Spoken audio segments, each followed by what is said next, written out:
Buenos días, jóvenes, mucho gusto, es un placer saludarles el día de hoy. Eh, pues tenemos que desarrollar nuestro tema de fisiología de esta semana, así que vamos a iniciar directamente con este tema que es bastante sencillo, que es bastante simple, pero que es de una importancia vital para entender los procesos fisiopatológicos y fisiológicos del cuerpo humano. Así que empecemos, líquidos corporales. Todo el mundo creo que en algún momento ha escuchado la frase de que somos más agua, que somos 70% de 70-80% agua y que nuestro cuerpo pues está compuesto principalmente por líquidos y pues no estamos, eh, esa frase no está fuera de lo esperado, pero tenemos que ver que hay un equilibrio hídrico dentro del cuerpo. ¿Cuál va a ser ese equilibrio? Pues los ingresos y las pérdidas que vamos a tener de líquidos dentro del metabolismo. Pues nosotros ingerimos líquidos diariamente, entra agua a nuestro cuerpo por medio de la ingesta de líquidos en los alimentos, en las bebidas, en el agua como tal, que va a ingresar a nuestro cuerpo y ahí estamos hablando de un ingreso neto de más o menos 2100 mililitros. Pero también tenemos algo dentro del cuerpo que se denomina agua metabólica. El agua metabólica es la parte o es una cantidad de agua que se fabrica, que se produce como resultado de los procesos metabólicos del cuerpo. Si nosotros vamos a ver los procesos de glucólisis, que es donde se produce mayor cantidad de agua metabólica, al romper los enlaces, al romper esa unión que tienen los carbohidratos, se genera o se liberan iones de agua y cada ion de agua que se produce va hacia la cuenta del agua metabólica y más o menos nosotros producimos 200 mililitros de agua metabólica al día para tener un total diario de 2300. Y vamos a ver que pues también así como hay ingresos, también hay pérdidas. ¿Dónde vamos a tener esas pérdidas? Vamos a hablar de pérdidas insensibles, como lo son la piel y los pulmones. Cuando hablamos de pérdidas insensibles, son pérdidas que nosotros no percibimos que estamos perdiendo y que se pierden aun y cuando nosotros no percibamos esa pérdida. ¿Dónde se da principalmente esa pérdida? En piel y pulmones. ¿Por qué en los pulmones? Pues resulta que al momento de nosotros respirar, el aire que ingresa es un aire seco, un aire frío y un aire contaminado. Y al pasar por el sistema respiratorio, se debe purificar, se debe calentar y humedecer ese aire. De manera que cuando nosotros respiramos, en cada respiración perdemos vapor de agua que se va hacia ese aire al momento de exhalarlo.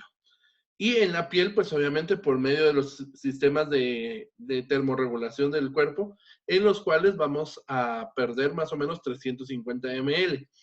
De manera que son 350 en piel y 350 en pulmones para una pérdida total insensible de 700 ml.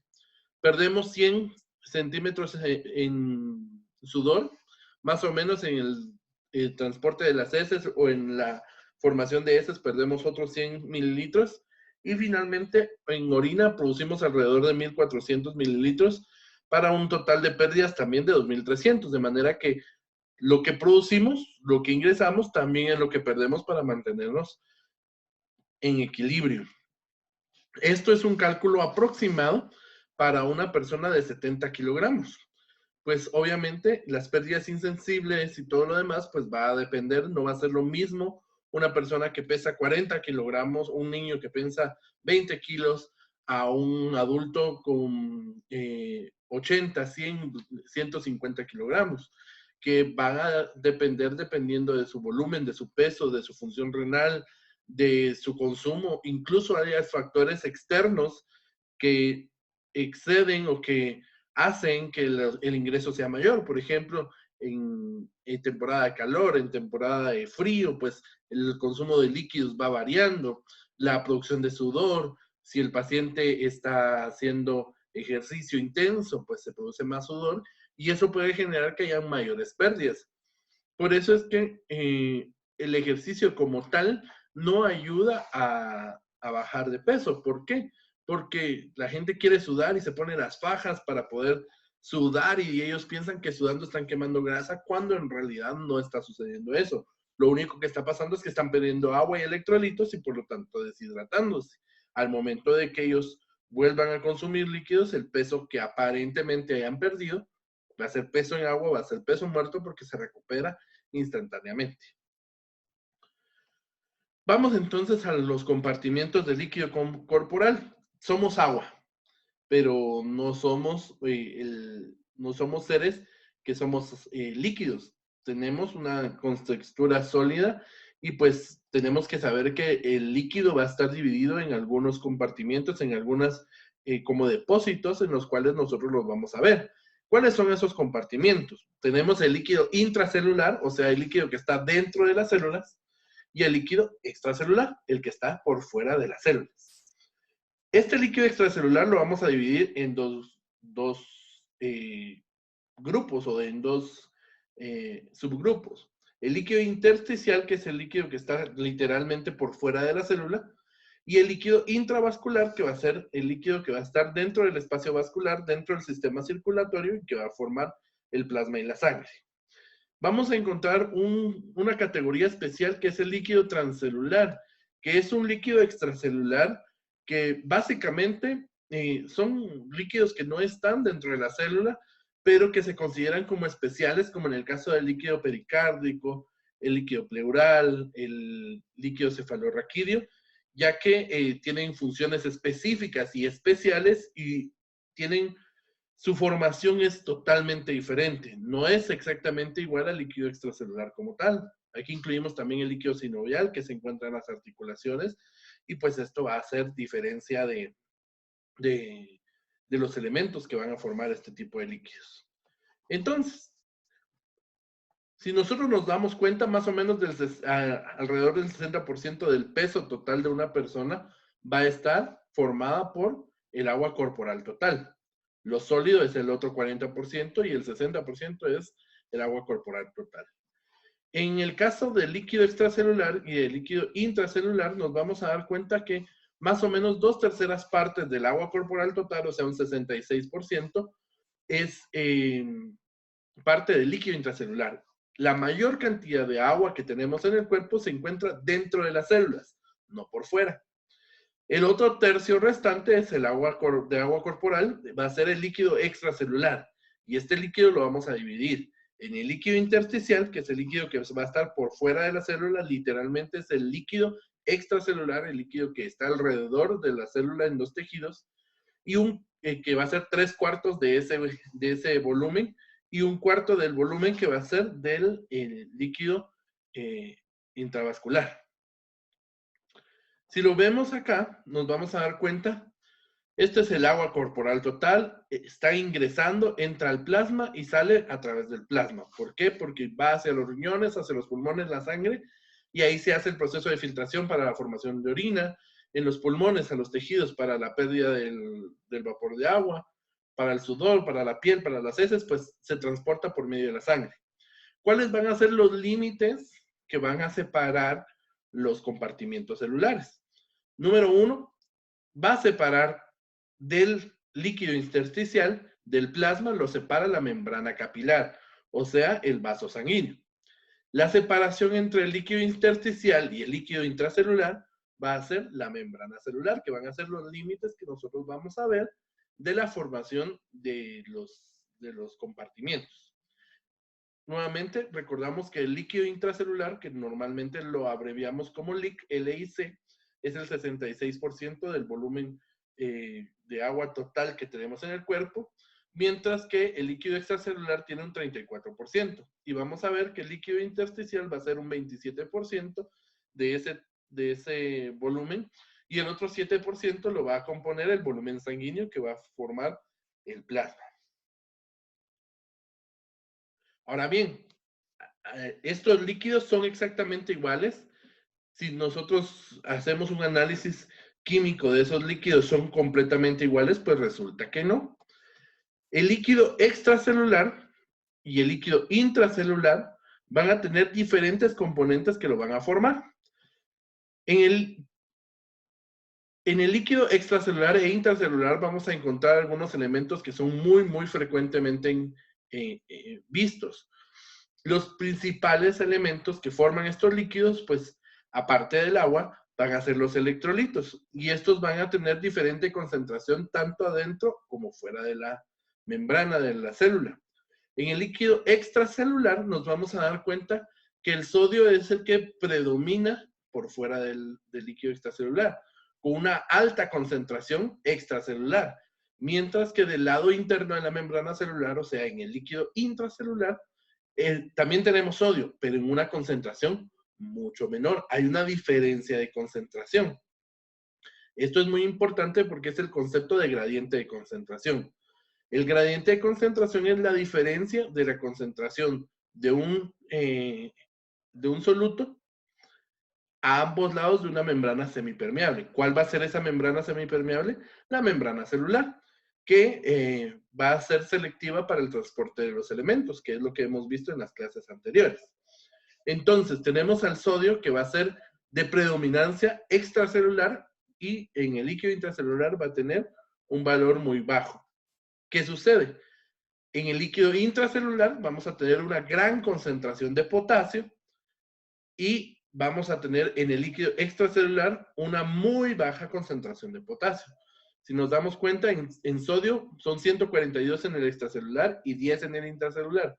Mientras que en el potasio vamos a hablar de 140,000 equivalentes en el líquido intracelular y 4,000 equivalentes en el líquido extracelular. Hay una gran diferencia. Predomina el sodio en el extracelular y predomina el potasio en el intracelular. Este concepto necesitamos que se lo graben muy bien porque lo vamos a necesitar en el desarrollo de los siguientes temas, principalmente en potenciales de acción y de membrana, para que entiendan esta situación. Pues tenemos más componentes. Vamos a ver que tenemos sodio, que se representa con las siglas Na. Ustedes no han llevado química aún, pero tenemos que comprender estos nombres. Sodio, Na, tiene una carga positiva. El potasio, que tiene una carga positiva también y se representa por medio de la letra K. El calcio, que es carga positiva y va a estar representado por las letras Ca. El cloro, que tiene una carga negativa, se representa con las letras Cl. Esta molécula, HCO3, con carga negativa, es el ion bicarbonato. Los fosfatos, pues, están formados por fósforo, la glucosa y los aminoácidos. Si se dan cuenta, a ambos lados de la membrana no son exactamente iguales los valores. Hay diferencias. En el caso del calcio, es mucho mayor en el líquido extracelular a comparación del líquido intracelular. En el caso del cloro, es mayor extracelular que en el intracelular. En el caso del bicarbonato, de igual manera, predomina en el líquido extracelular, mientras que, por ejemplo, en el caso de los fosfatos, es mucho más fuerte la carga que tiene intracelular a comparación del líquido extracelular. Al igual que los aminoácidos, que van a ser mucho más concentrados dentro del líquido intracelular. Hay dos conceptos que necesitamos saber: aniones y cationes. Cuando hablamos de aniones, cuando hablamos de cationes, vamos a hablar de moléculas con carga positiva. Mientras que si hablamos de aniones, vamos a hablar de moléculas con carga negativa. Entonces, si nosotros nos regresamos a ver acá, vamos a ver que los aniones van a ser el cloro y el bicarbonato. Mientras que los cationes van a ser los positivos, va a ser el sodio, el potasio, el calcio. Es muy importante porque las cargas positivas y negativas también van a ser de mucha utilidad para entender el tema de potenciales de acción de membrana. Cationes positivo, aniones negativo. Algo que me hace muy fácil recordarme cuál es el positivo y cuál es el negativo. La T de cationes tiene similitud con la T con el signo más. Por lo tanto, los cationes son positivos y los aniones son negativos. Terminología médica. A significa sin. Entonces, aniones sin carga positiva. Esto es como viendo la concentración que tenemos. Si nosotros vemos, el líquido intracelular y el líquido extracelular, pues nos vamos a dar cuenta que, por ejemplo, el sodio tiene una gran concentración en el lado extracelular, mientras que en el lado intracelular es muy pequeño. Su contraparte es el potasio. ¿Qué sucede entonces? El potasio está muy reducido en el líquido extracelular, pero muy alto en el líquido intracelular. Otros cationes muy importantes, pues va a ser el magnesio y el calcio, que van a tener algunas similitudes en su distribución en el sistema extracelular como intracelular. Los aniones orgánicos, como los iones de fosforados, van a ser mucho más concentrados en el lado intracelular a comparación del extracelular. El cloro y el bicarbonato van a ser mayores en el lado extracelular y van a ser muy bajos en el lado intracelular. Y todo esto nos sirve para mantener el equilibrio de la membrana y generar un gradiente de concentración eléctrica, que lo vamos a ver en el tema de potenciales de membrana para que lo podamos entender de la mejor manera. Osmolaridad. Cuando hablamos de la osmolaridad, hablamos de la capacidad que tiene las moléculas de jalar agua. Recordémonos que estábamos hablando, cuando hablábamos de la ósmosis, de ese mecanismo de transporte específico para el agua, que hay moléculas que tienen la capacidad de arrastrar agua con sí. La molécula de nuestro cuerpo con mayor capacidad osmótica es, eso fue pregunta de, que les dije que iba a ser pregunta de examen, la molécula o el electrolito o la molécula que genera más capacidad osmótica es el sodio. Vamos a hablar sobre, pues, que la osmolaridad es esa capacidad entonces de jalar agua dependiendo de las concentraciones de los elementos. Imaginémonos que esta donita va a ser nuestra célula y vamos a tener unos recipientes con una solución isotónica, con una solución hipertónica y con una solución hipotónica. ¿Qué significa eso? Que van a ser soluciones osmolares modificadas. La isotónica significa que su osmolaridad es la misma, que tiene la misma concentración adentro de la célula que a comparación de lo que va a estar afuera. Como va a ser isotónica, iso significa igual, la célula va a mantener su forma. ¿Por qué? Porque no va a haber más agua, no van a haber solutos que vayan a alterar la concentración a ambos lados de la membrana. Mientras que en una concentración hipotónica, donde hay menor concentración de elementos, la célula se va a hinchar en una solución hipotónica. Y entonces, ¿qué sucede? La célula se hace mucho más grande. Mientras que en una solución hipertónica, la célula, en vez de hincharse, se va a encoger, se va a apachar, porque va a salir todo ese líquido, va a salir hacia el espacio extracelular.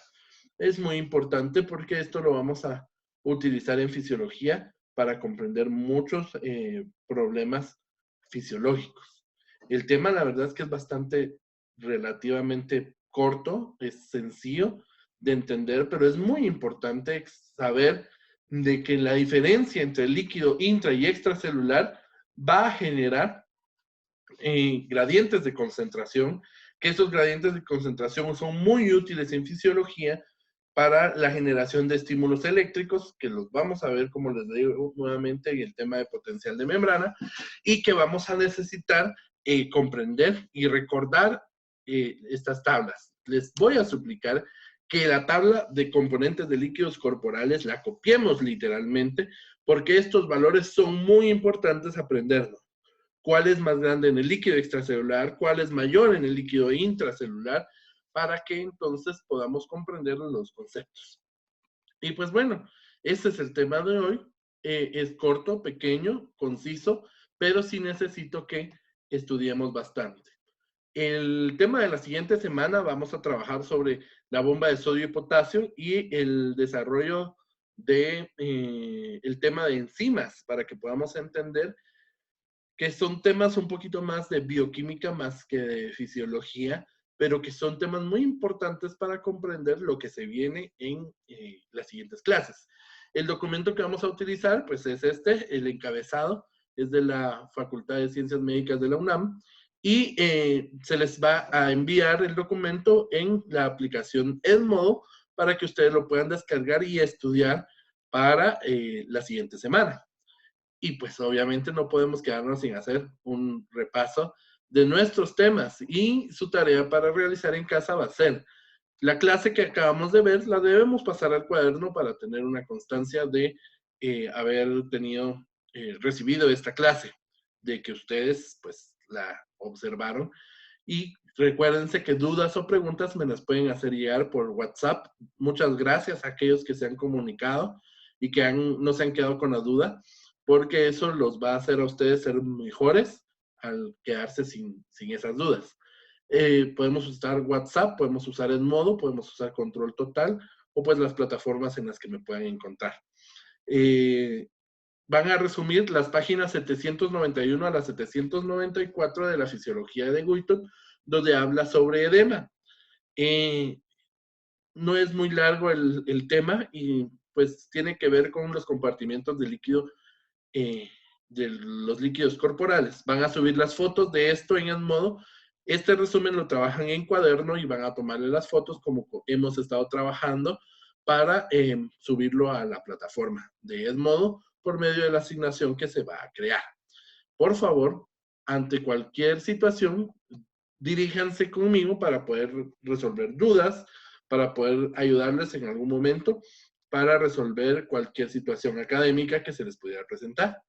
Un gusto haberles saludado en este día, y les voy a suplicar nuevamente que lean, que estudien y que puedan hacerme llegar sus dudas a cualquiera de las plataformas digitales.